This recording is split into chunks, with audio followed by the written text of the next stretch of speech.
پیارے دوستو، السلام علیکم ورحمۃ اللہ وبرکاتہ۔ آپ کا میزبان علی عادل آپ کی خدمت میں روح کی غذا پروگرام لے کر حاضر ہے۔ اعوذ باللہ من الشیطان الرجیم، بسم اللہ الرحمن الرحیم۔ ان احسنتم احسنتم لانفسکم، سورہ بنی اسرائیل آیت نمبر 7۔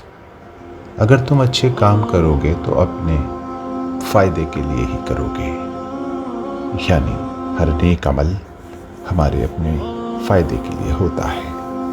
دوستو، جس طرح اندھیرے میں بغیر روشنی کے کچھ دکھائی نہیں دیتا، ویسے ہی اس معاشرے میں بددینی کے اندھیروں کو دور کرنے کے لیے دین اسلام یعنی دین حق کی روشنی کی ضرورت ہے، اور یہ قرآن و حدیث سے جنریٹ ہوتی ہے۔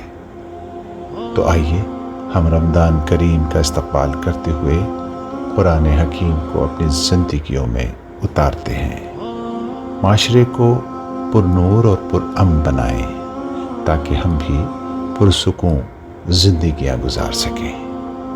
اور اس سے بڑا فائدہ اپنے ذات کو کیا ہو سکتا ہے کہ ہم قرآن کو سیکھیں، سکھائیں، اس پر عمل کریں اور کرائیں۔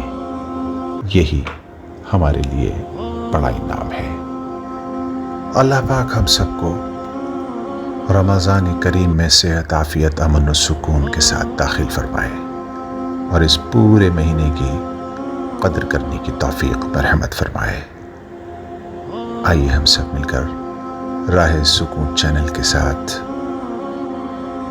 اس بار رمضان کریم میں دارین کی کامیابی حاصل کرنے کے لیے اپنی زندگیوں کو تبدیل کرنے کا عزم کرتے ہیں۔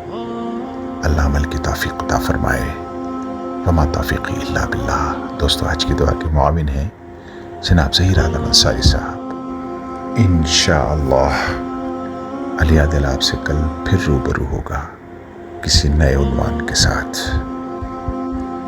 تب تک آپ اپنے ایمان، اعمال اور سراؤنڈنگ کا بہت خیال رکھیے۔ اللہ نگہبان۔